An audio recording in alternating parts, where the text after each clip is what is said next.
Alors, dans cette semaine, j'avais vécu une situation. J'étais quelque part où j'ai vu un monsieur et il était sur sa moto avec sa femme et son enfant. Et en un instant, j'ai vu sa femme et son enfant par terre. En fait, je ne savais pas que la dame était avec le monsieur. Quand la scène s'est passée, je crois que c'était un accident. Alors, je suis allé secourir, bien évidemment, la femme avec d'autres messieurs qui étaient là. Et après des échanges, j'ai compris que la dame était avec le monsieur. Quand la dame était à terre, le monsieur est allé garer devant et n'est pas descendu de la moto pour venir. Et je suis allé vers le monsieur, je discutais avec lui en voulant comprendre qu'est-ce qui se passe, qu'est-ce qui se passe. Et il me disait de ne pas m'en faire. Il dit, ah bon, comment ne pas m'en faire? Qu'est-ce qui se passe? C'est après que je comprends que c'est ta femme ou bien il y a un problème entre vous. Il continue pas à dire de ne pas m'en faire. J'ai dit non, c'est pas normal en fait. Même s'il y a un problème entre vous, quand la dame est tombée, tu viens d'abord la secourir bien, et on en discute après. Et après, je comprends que le monsieur a fait cela sciemment. A fait cela sciemment. Il a poussé la dame Non, sciemment. il a gazé la moto pour que la comme dame les tombe. gens de Anne Griffe Gozo le font. Et la dame est tombée avec son enfant. Sur la route et en pleine circulation. Dieu merci qu'une voiture n'arrivait pas en même temps. Et dans cela, le monsieur, on a dit à la dame que la dame ne va plus monter sur cette moto. La dame va prendre une autre moto pour aller à la maison. Il va aller régler le problème à la maison après. Et le monsieur ne voulait pas. Il disait que c'est lui qui doit reprendre sa dame.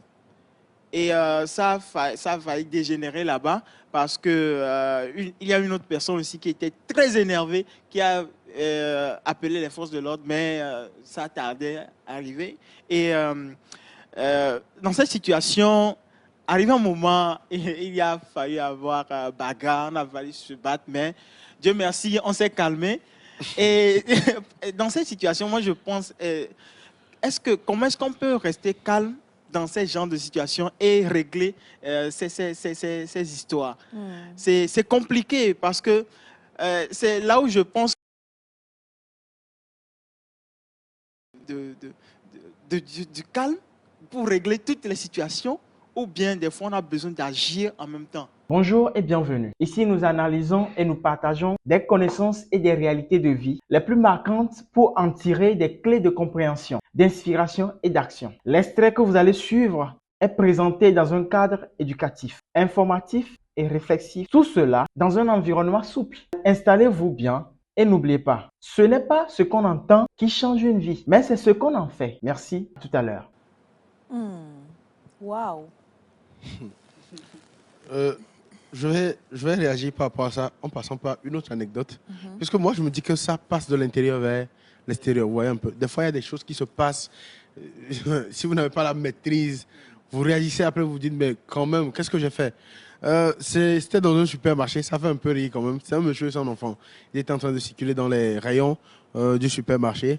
Et dès que l'enfant voit un chocolat, l'enfant crie « Papa, je veux, papa, je veux ». Quand l'enfant voit un bonbon, il crie « Papa, je veux ». Maintenant, bon, ce sont des musulmans, donc le papa s'appelait Mohamed.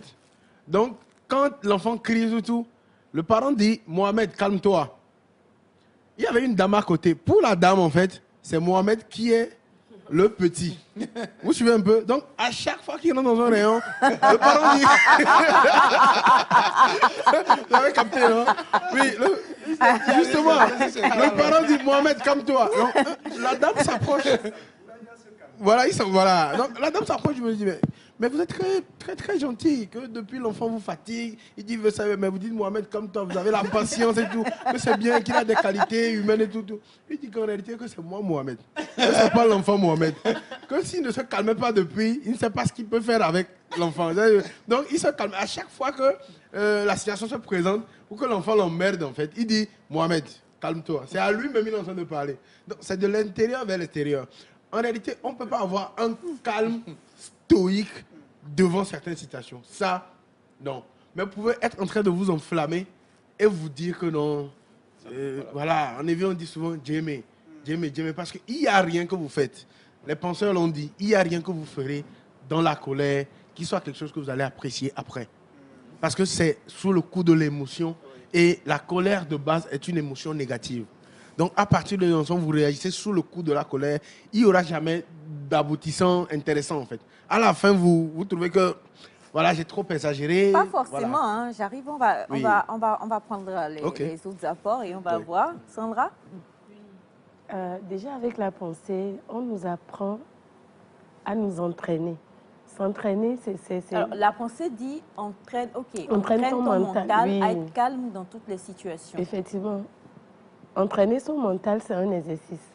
On ne peut pas se lever, commencer. C'est compliqué. Parce que nous avons des tempéraments qui jouent aussi sur nous, nos humeurs et tout. Et des fois, face à certaines situations, c'est que, non, il y en a qui n'ont pas, mais en toute honnêteté, ça s'apprend. Des menaces à C'est pour peine ça voilées. la pensée nous exhorte à s'entraîner. S'entraîner, c'est apprendre petit à petit. Et quand nous prenons de la maturité, je pense que l'entraînement mental aussi prend place en nous. À moins que vous soyez un peu zinzin, excusez-moi, ça continue. Sinon, face à beaucoup de situations, il faut apprendre vraiment à s'entraîner, à entraîner plutôt son mental parce que tu es là.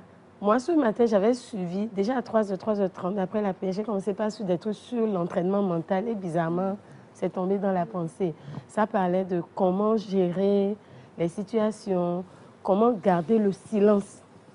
C'est aussi garder le silence face à des situations. Ou bien des fois, tu te prépares à quelque chose, tu es silencieuse. Les gens se disent, oh, les pompes. Non, des fois, c'est un exercice que les autres ne peuvent pas comprendre, mais intérieurement, toi seul, tu comprends. Donc, s'entraîner, c'est un exercice que tout le monde doit pratiquer, mais je pense que ça vient plus avec de la maturité, quand on commence par être plus mature, pas voir la vie autrement. Après avoir expérimenté beaucoup de choses dans la vie, Oui. on comprend mieux cette pensée. Madame Sandy a terminé avec ce avec quoi je voulais commencer. Ouais. Et je vais continuer sur les menaces de Madame Aïcha. Non, mais... Donc, tout le monde a parlé de colère. Moi, je vais prendre le côté opposé de la chose. Là, on a dit, on parle de tout type de situation. Donc, le côté joyeux aussi, on peut aussi apprendre à se contrôler face à une très bonne situation, bien, voilà, une occasion qui devait te permettre de t'éclater en joie. Tu peux toujours temporiser. Parce que l'excès dans ces situations est nuisible, en fait. Je me rappelle, pour la petite anecdote de 2006, quand les EPV s'étaient qualifiés pour le mondial, ce que les gens ont fait dans ce pays sous le coup de la joie. Me fait croire. J'ai vu des gens, il avait plu le jour là, j'ai vu les gens défiler tout nus dans les caniveaux. Des gens étaient nus, faisaient défiler dans les caniveaux. Ça y est, s'étaient mis en rang. En fait, non, des gens ont fait des trucs inimaginables le jour-là. Et ça aussi, c'était la joie.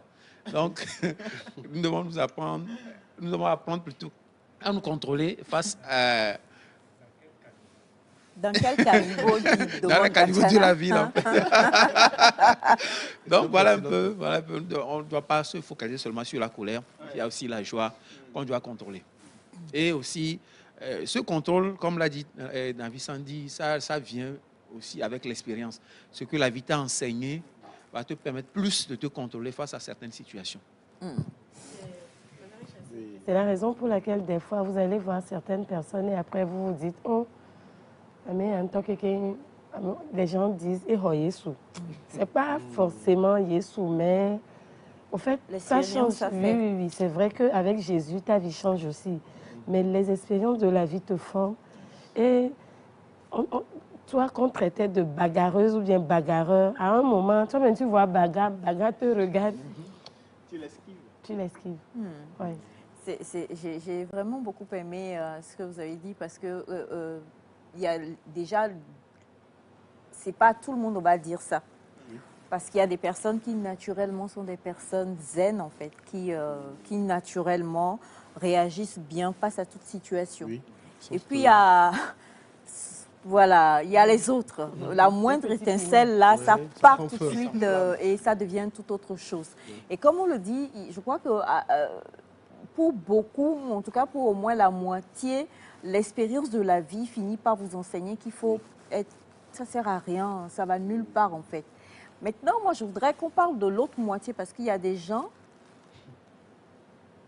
qui ne changent pas, qui sont encore et toujours comme ça. Et il y a des gens même où on vous dit, voilà, on ne va pas dire certaines choses, mais il y a, même chez nous ici au Togo, il y a des peuples où on dit, eux, ce sont des balles. Dès qu'on entend le... Tu es... Oh, comment? C'est vrai. Voilà. Dès qu'on entend, c'est oh, c'est fini. Donc, quelque part, il y a un... Je ne vais pas dire un clivage, mais il y a quelque chose on vient avec. L'enfant, même depuis, il est nourri à l'ADN de la maman pour savoir que hey, quand tu arrives là, ne laisse pas, on va te marcher sur les pieds. Mais en somme, quand on parle de s'entraîner, je crois que ce qu'on doit retenir ici, c'est le fait de parler d'entraînement. Oui. Parce que quand on regarde un peu partout les informations à n'importe quel niveau dans le monde, c'est parce qu'à un moment donné, quelqu'un n'a pas réussi à se calmer que quelque chose s'est fait. Et ça n'a rien à voir avec l'âge, avec l'expérience. Oui. Tu peux vivre quelque chose de terrible à 70 ans et on s'étonne que grand-papa a fait un acte aussi brutal parce qu'il n'a pas su gérer, il a oublié toute l'expérience qu'il a vécue en fait. Donc je crois que la pensée, elle est vraiment, vraiment importante. Pour rejoindre ce que vous êtes en train de dire, en réalité, je pense aussi qu'il y a plusieurs origines. Quand vous parliez de certains groupes de personnes qui, de nature, il y a d'abord le sang, parce que certains, c'est dans le sang. On dit que tu as un sang chaud. Il y a l'expression là, on dit souvent que tu as un sang chaud, tu as un sang chaud. C'est dans le sang. Peut-être qu'il naît d'une lignée de famille guerrière. Donc, eux, en fait, c'est pas pour venir négocier, quoi. Là, si vous voyez, c'est pas pour venir négocier. Hein. Ils vont à l'attaque. Les guerriers de Tchao. Voilà. Ils doivent s'imposer, voilà, montrer leur force et tout ça. Voilà, vous voyez. Donc, madame fait la démonstration. Monsieur Jacques. Merci beaucoup, monsieur Jacques. Un point bien formé. On sent que le point se forme sur moi. Non, il ne se forme plus. Okay, il ne se forme plus. Voilà, comme disait Sandy, justement. Okay. Mais on sent que ce n'est pas un débutant qui a formé le point quand même. C'est bien formé. Professionnel. C'est professionnellement formé. Non. Donc, il y a l'origine du sang, il y a l'origine des tempéraments. Comme on le disait, il y a des sanguins, des flegmatiques, des colériques et tout ça. Donc, quelqu'un qui est d'un tempérament calme ne va pas être vraiment réactif. Mais souvent, on dit que ces personnes-là, quand ils veulent réagir, c'est grave. Parce que dans son silence, en fait, il y a tout un plan qu'il est en train d'architecturer. Et quand il va le mettre en place, c'est pour ne plus rien entendre, quoi. Ouais, donc, on vient différemment. Et des fois, l'histoire aussi détermine qui nous sommes. C'est un peu comme vous parlez d'expérience et tout. Imaginez quelqu'un qui est de nature très bonne, qui est vraiment sociable, avec les gens, très gentil. Mais plus tard, la vie le déçoit 1, 2, 3 fois. Ça crée une aigreur là, à l'intérieur de lui. À partir d'un moment où vous voyez la personne réagir, en fait, c'est un peu comme s'il se vengeait de tout ce qu'il a eu comme déception de par le passé. Donc, c'est très pertinent ce que vous avez, vous venez voilà, l'angle que vous avez développé de la chose, c'est vraiment pertinent. C'est ce que je voulais quand même ajouter. Je sais pas si alors, entraînons-nous à être calme dans toutes les situations et il faut s'entraîner. S'entraîner, c'est-à-dire que faire comme Mohamed. Aïcha, calme-toi. Aïcha, calme-toi. C'est très important. Aïcha, calme-toi. Aïcha, calme-toi. Oui, il est très ingénieux. Si l'enfant est intelligent, il va comprendre en fait qu'il y a quelque chose. Déjà, la façon dont il ne lui parlait plus. Mais il y a une discussion interne qu'il faisait entre lui. Voilà.